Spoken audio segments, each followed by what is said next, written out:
Hello, beautiful moms and entrepreneurs. My name is Charisse Walker, and I'm your host of the Unbreakable Mompreneurs podcast. This is a place where we come together to learn, grow, and inspire. So sit back, relax, and let's get started. Hello, Unbreakable Mompreneurs. My name is Charisse Walker. I'm your host, and today I'm here with Victoria Mensch. And this is a topic that I think for moms and entrepreneurs, so mompreneurs, I think it's important because we tend to get burned out. We're trying to juggle all these different balls in the air, and sometimes it just happens where we can't keep going. We're burned out, and we go in cycles like that. And so today we're going to have Victoria on. We're going to talk about that. So if you're struggling, then listen. And if you're not, you will be eventually. So listen up anyway. So Victoria, why don't you go ahead and introduce yourself? Thank you so much, Charisse. I'm so happy to be here. I am Victoria Mensch, so thank you for the introduction. I spent most of my career, more than 25 years of my career in Silicon Valley in high-tech industry.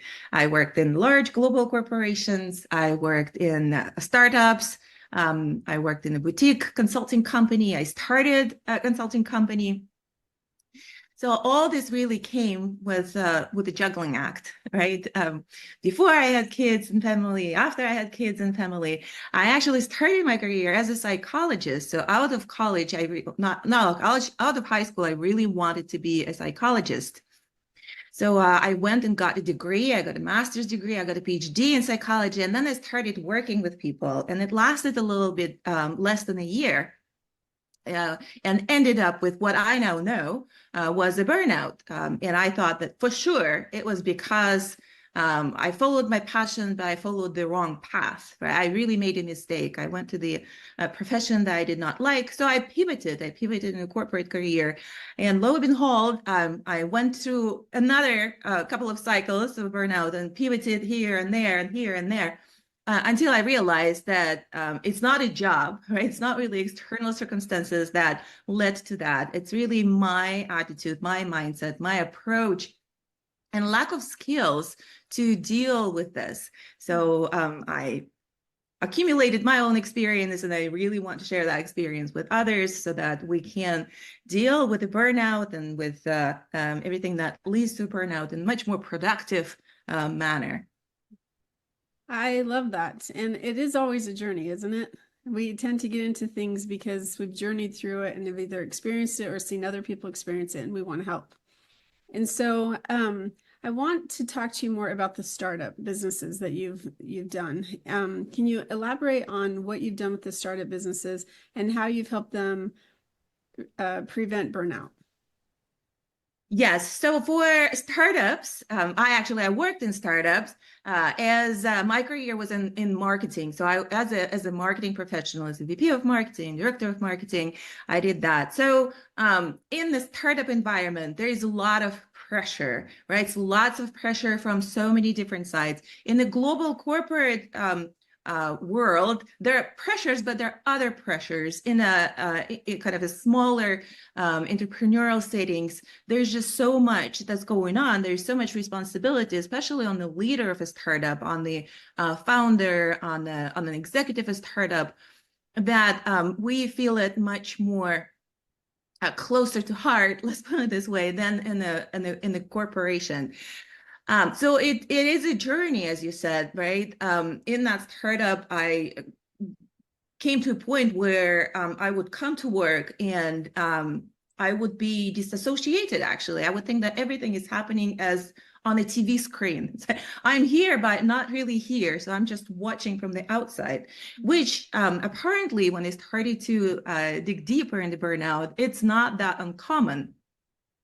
You come to the point where you can't really it's a protection mechanism. It's a shield that we put out there. So it's very important for entrepreneurs and founders. And now that I work with founders and entrepreneurs much closer, to be able to recognize that. So there are two levels that's very important. One level I call a first aid for burnout. There's stress management techniques, and everybody should master that. But at this point in life, I think it's very obvious that all of us really need to manage stress management techniques. There's so many disruptions in the world. There are big disruptions.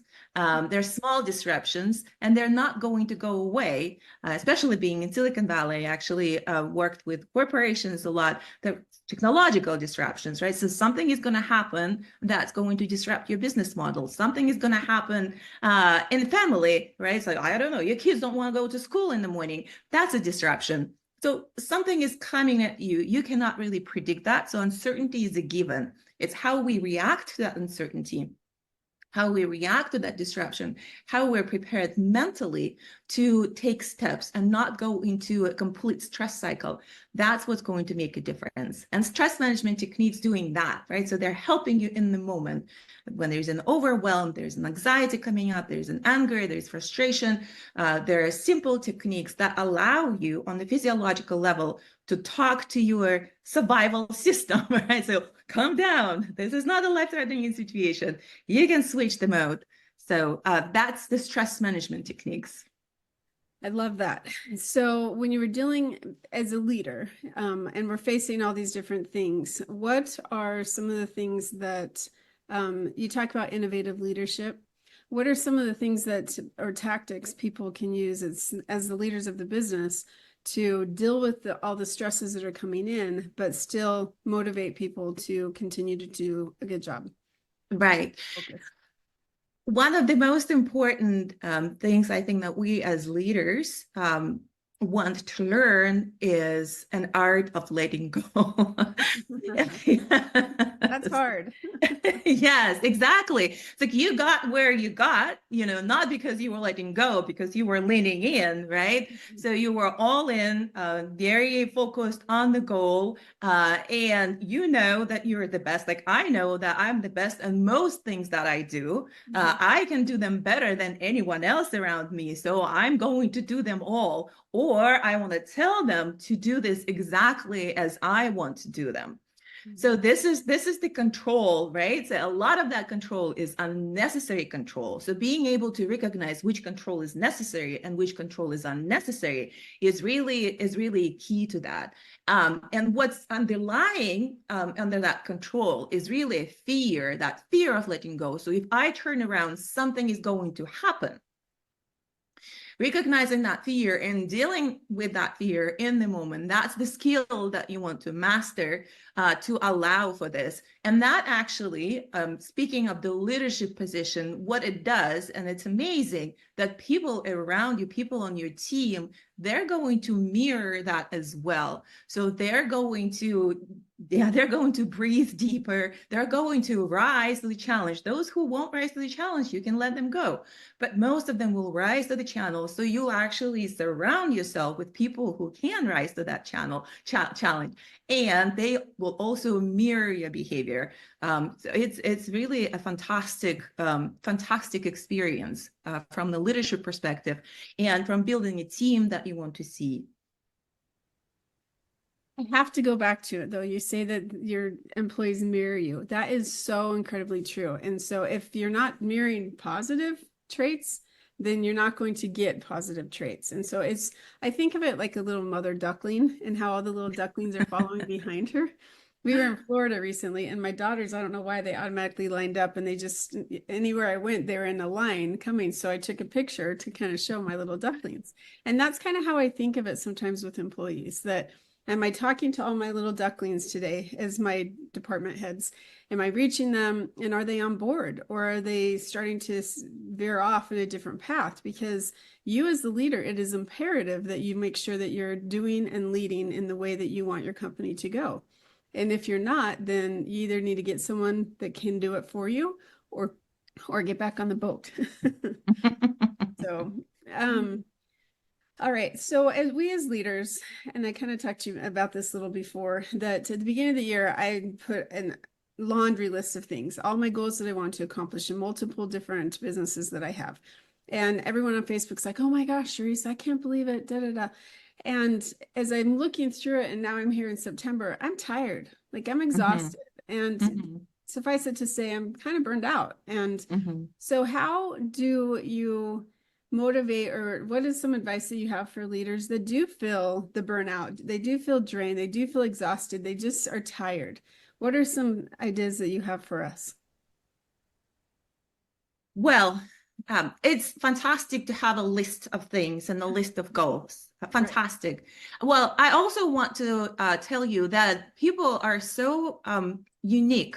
For some people, having a very clear list of goals and steps and actions and a project plan works fantastically. For a lot of people, it really doesn't work. What works for them is having that North Star. I have a vision where I loosely want to go, and then I'll figure out how I move there along the way. And I actually can pivot along the way as well. So speaking of innovation leadership, that's really a key for innovation, that you stay open and flexible to whatever else comes your way. It's good to have this plan where you want to go, but you also want to create and leave space for change along the way, because as we mentioned in the beginning, the disruptions are inevitable. They're going to happen. Uncertainty is inevitable. It's okay to be flexible around way, as long as you have that North Star where you want to go eventually, and you're going that way. There's so many different ways to go there.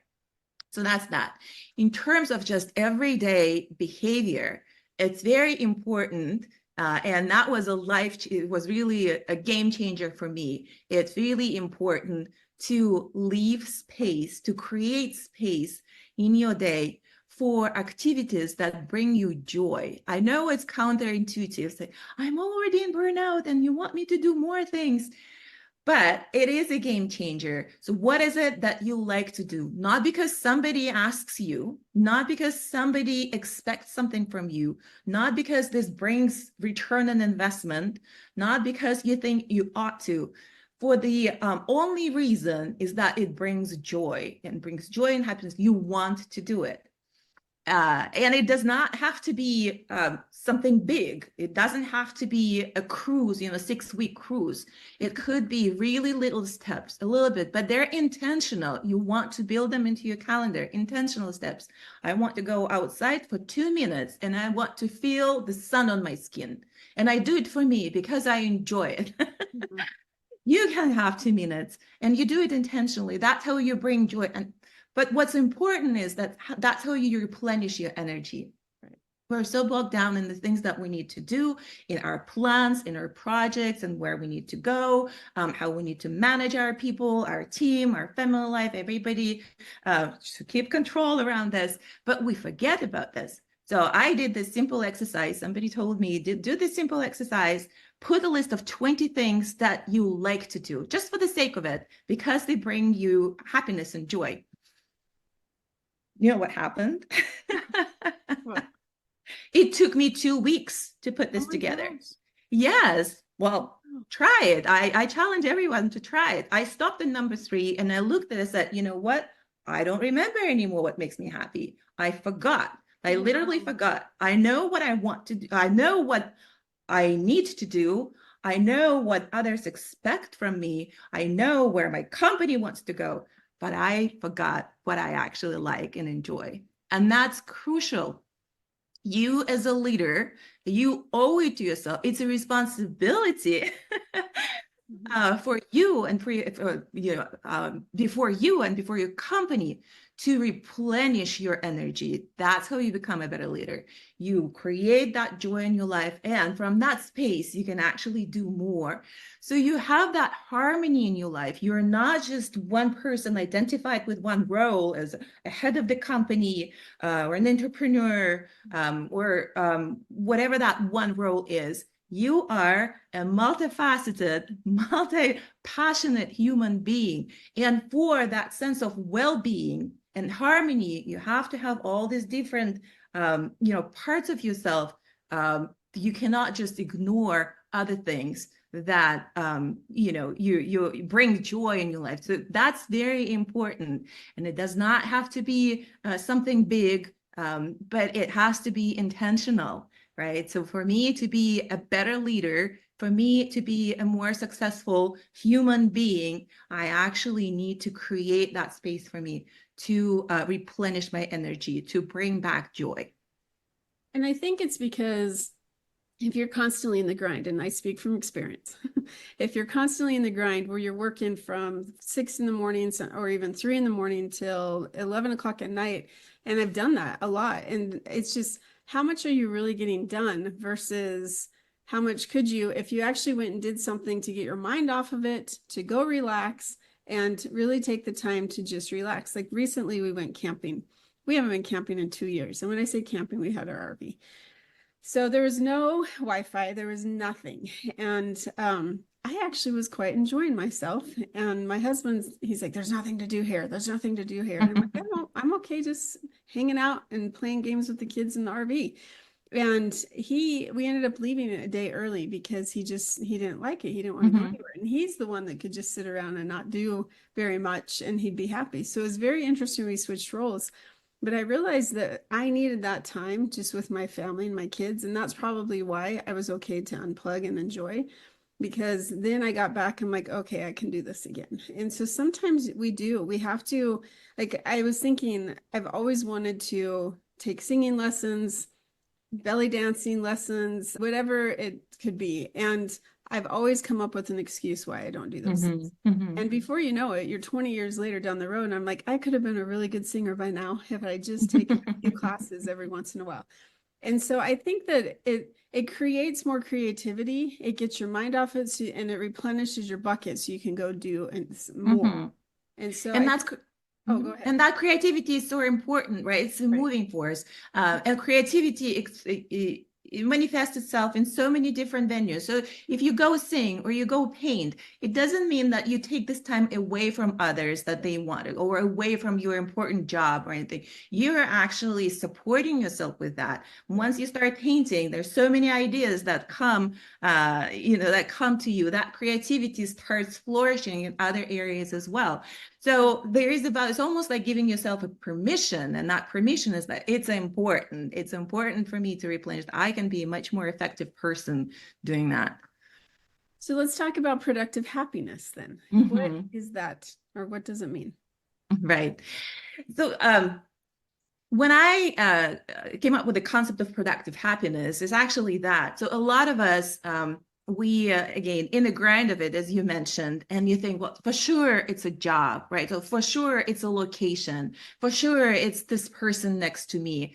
For sure it's something else that around me, right? So if I change that, then I'll be happy. And especially in the deep state of a burnout, when you don't know. So basically you just don't have the skills. It's not that, something bad or something went wrong. It's just we don't have the skills to deal with that.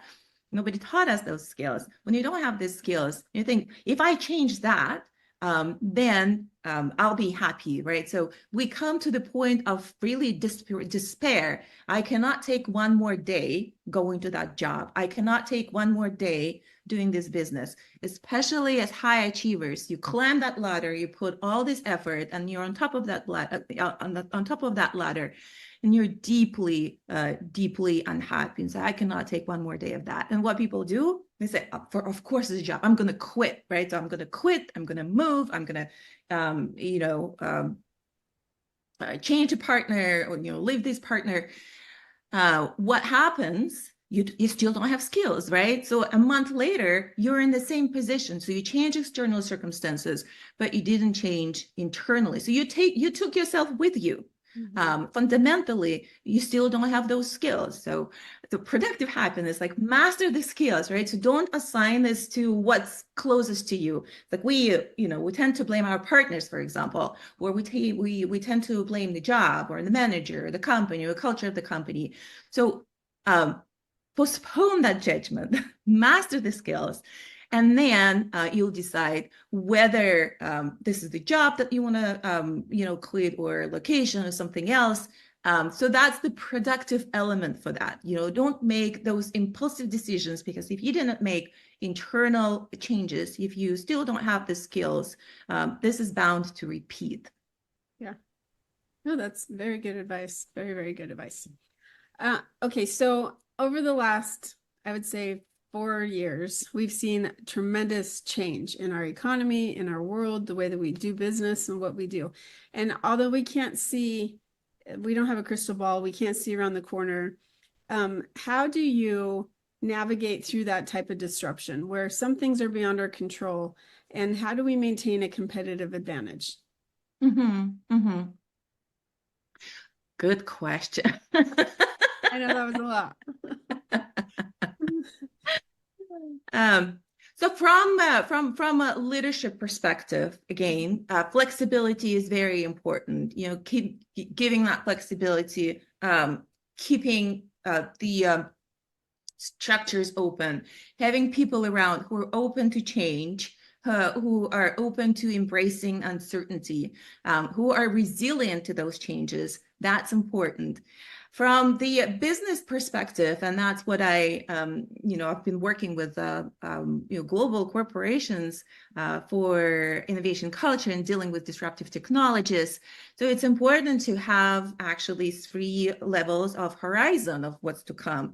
There are your goals, your immediate goals, then how's life is going to change 3 years from now, how's life is going to change 5 years from now from a technology perspective. You all have that. And you have a plan. You put 50% of your effort you put into your immediate goals, and then about 20% of an effort you put into goals that are 1 to 3 years of now in innovation and how it's going to change. And then you put a little bit of a percentage on really third horizon of innovation.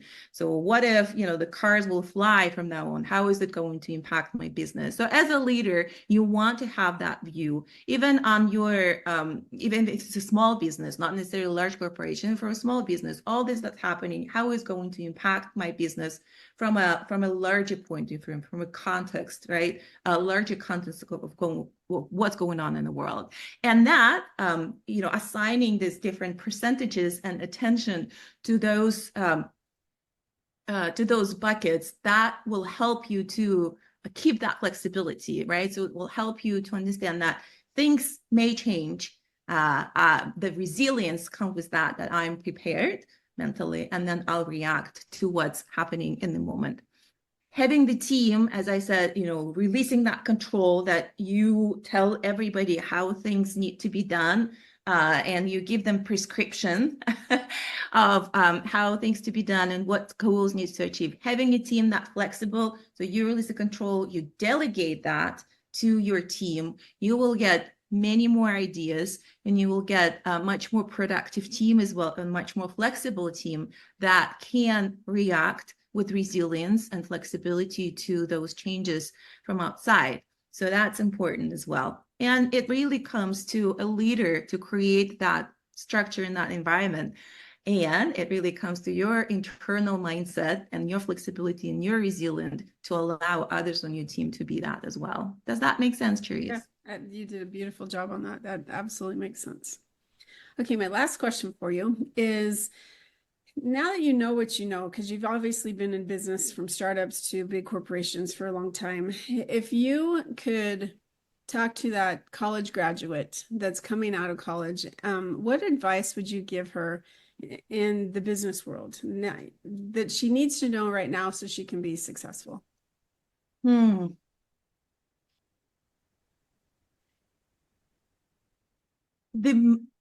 What I want to tell her is that she really cannot do wrong. So whatever path, whatever decision she makes, she'll make the best out of it. That's the best decisions that she can make at that time with the information that she has. So don't put too much weight on making the decision. Don't be too undecisive. Just, whether you turn left or whether you turn right, it will be the best decision in the moment, and you'll make the best out of it. That is good advice. Trust yourself. Yes. All right. So if our listeners wanted to find you, how would they do that? The best place is LinkedIn. I'm on LinkedIn. Look up Victoria Mensch. Connect. There's a way there to connect with me. I'm happy to discuss anything about the burnout, innovation, leadership, entrepreneurship. So happy to be of service. Well, thank you.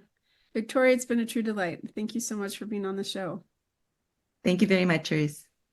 And listeners, if you are struggling with burnout, or you're just wondering how you could better lead your team, it is so important to really step back, and what Victoria said is learn to give up your control. It's okay. People can do a good job as well, and you need to trust them, and they might do a better job than you. So just make sure that you are listening to yourself, and that you're listening to your employees, and that you believe in yourself, and make sure that in addition to that, you're doing something that brings you joy so that you do not get into the burnout. Go and make it a fantastic day. And if you like this, subscribe and share it with your friends. See you later. Bye. Beautiful moms, remember, you are unbreakable. Keep illuminating the world with your strength, pursuing your dreams, and reveling in the splendor of motherhood. This is Charisse Walker, bidding you farewell for now. Stay tuned for more empowering conversations on the next episode of the Unbreakable Mompreneurs podcast. Until then, keep shining bright. Signing off with love, Charisse Walker.